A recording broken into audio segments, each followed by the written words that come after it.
स्त्री जीवन की मार्मिक कहानी। खूबसूरत घाव। एक बड़ा सा आलीशान पुराना घर था। वहाँ करीब 40 बरस की एक औरत अपने पति, एक बेटे और एक बेटी के साथ रहती थी। उसके चेहरे पर हमेशा एक मुस्कान धरी रहती थी। सुंदर सी साड़ी और उससे मैचिंग करती बिंदी और हल्के से गुलाबी रंग की लिपस्टिक हर समय उस पर सजी रहती थी। अपनी उम्र की गहरी होती लकीरों को फाउंडेशन की परत से छुपाने की कोशिश करती वह एक चलती फिरती सुंदर तस्वीर ही लगती थी। घर के छोटे से बगीचे में हरे भरे सुंदर फूलों के पौधे करीने से गमलों में लगे थे। मेन दरवाजे से अंदर घुसते ही भगवान जी की एक सुंदर बड़ी सी मूर्ति स्थापित थी और मोगरा अगरबत्ती की खुशबू का झोंका यकायक सांसों को महकाने लगता। एक कोने की तिकोनी मेज पर ताजे अखबार और पत्रिकाएं थीं। दूसरी ओर शेल्फ पर रखी हुई आधुनिक फ्रेमों में जड़ी कुछ तस्वीरें बड़े ही सलीके से रखी थीं।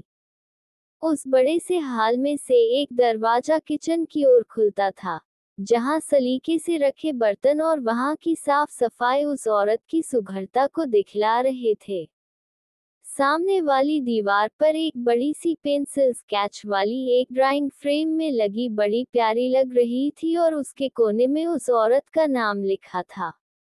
अपने हाथ में एक कपड़ा लिए वह डाइनिंग टेबल पर रखी प्लेटों को पोंछकर सजा रही थी। सलाद की प्लेट को सजाना और फलों को फ्रिज से निकाल कर टेबल के सेंटर में रखना, ये सब काम हो रहे थे कि अचानक से उसके मोबाइल की बेल बजी और उसने झट से बोला, हेलो।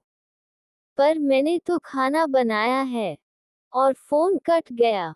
फिर उसके चेहरे पर थोड़े मायूसी के बादल आए पर दूसरे ही पल वह सहज हो गई, क्योंकि बच्चों के स्कूल से वापस आने का समय था। इसी दिनचर्या में से समय निकालकर वह औरत बाहर भी जाती, बच्चों की किताबें लेने, साहब की पसंद की सब्जियां लेने, घर को घर बनाए रखने का सामान लेने। स्कूल से लौटते अपने बच्चों को दोनों बाहों में भर लेती और बच्चों के साथ पति का इंतजार करने लगती। बच्चों की आंखों में अपनी मासूम मान के पूरे होने की चमक होती कि माँ दिन भर कहीं भी रहे, पर उनके स्कूल से लौटने से पहले उन्हें घर में उनके पसंदीदा खाने के साथ माँ हाजिर मिलनी चाहिए। यही हिदायत पति जी की भी थी।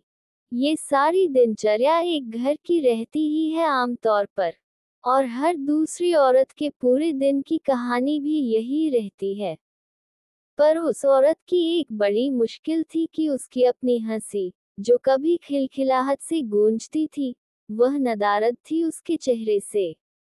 जो संतुष्टि के भाव होते हैं, वे उसकी फाउंडेशन की परत के नीचे कहीं दबे थे। वह ढूंढती थी अपनी वह हंसी, पर नहीं मिलती थी। वह उसे अपने पास बच्चे, जो अब बच्चे नहीं रहे थे, हंसकर पूछते, क्या खो गया है मैम? हम मदद करें? नहीं, मैं खुद ढूंढ लूंगी। वह अपनी झिप मिटाती हुई कहती। यहाँ, इस कमरे में तो नहीं है ना? बच्चे शायद उसका मजाक उड़ाते, फिर अपनी पढ़ाई में व्यस्त हो जाते और माँ को भूल जाते। पर जब किसी चीज की जरूरत होती या भूख लगती तो माँ की याद आती। बेटी, जो अब यौवन की दहलीज पर खड़ी थी, पूछती, हे मम्मी, जस्ट चिल। तब लगता कि आज की ये पीढ़ी कितनी सहजता से बातों को कह लेते हैं, और एक हम है कि अपने इमोशनल मन के चक्रव्यूह में ही फंसे रह जाते हैं। ऐसे ही चक्रव्यूह में फंसी वह औरत, जो एक सहज हंसी नहीं हंस पाती थी, उसे लगता था कि वह एक मुखौटा ओढ़े रहती है हर पल। अपनी बहन से बात करते हुए, अपनी सबसे प्यारी सहेली से भी वह अब वैसी सहजता महसूस नहीं करती थी। मन खुल नहीं पाता था उसका। कुछ था, जो उसे खुश होने से रोकता था। शाम हुई और बच्चे घर से बाहर खेलने निकले तो वह चुपचाप अपने कमरे में गई।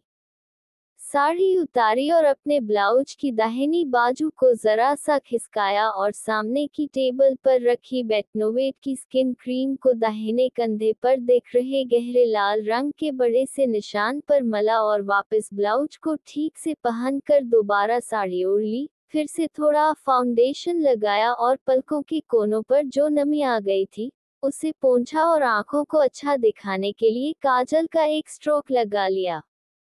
फिर से वही गुलाबी रंग की लिपस्टिक लगाए और अपने होठों पर एक मुस्कान को भी सजा लिया। तो क्या यह एक घाव था जो उसे हंसने से, खिलखिलाने से रोकता था? शादी के 18 सालों में जाने कितने ऐसे घावों को वह छुपा छुपा कर रखती रही है, चुपके से मलहम लगाकर एक झूठी मुस्कान सजाकर सहज होने की कामयाब कोशिश करती रही है।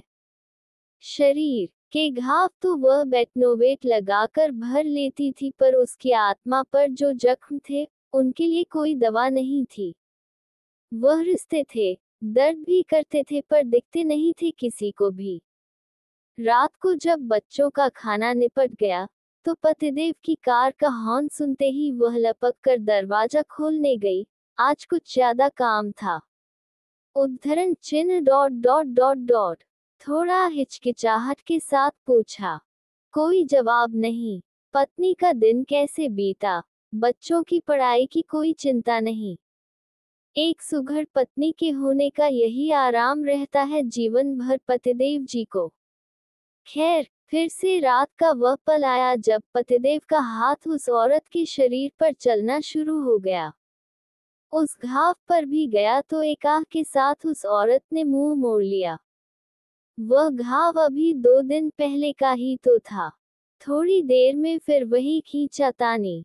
वह औरत अपनी दबी सी आवाज में सिसक रही थी, पर पतिदेव को इस बात से कोई फर्क नहीं पड़ता। ये खींचातानी ज्यादा देर तक नहीं चल पाई क्योंकि बिल्कुल साथ वाला कमरा बच्चों का था। वह रात एक और नया घाव छोड़ गई थी उसकी आत्मा पर और शरीर के घाव को और गहरा गई थी। सुबह अलार्म बजा। रसोई में से आवाजें आने लगी। बच्चों, चलो उठो, स्कूल के लिए देरी हो जाएगी। आप भी उठिए, चाय बन गई है। वह औरत एक सुंदर सी साड़ी पहने, धुले लंबे बालों को समेटती चाय का कप लिए बेडरूम की तरफ चली गई।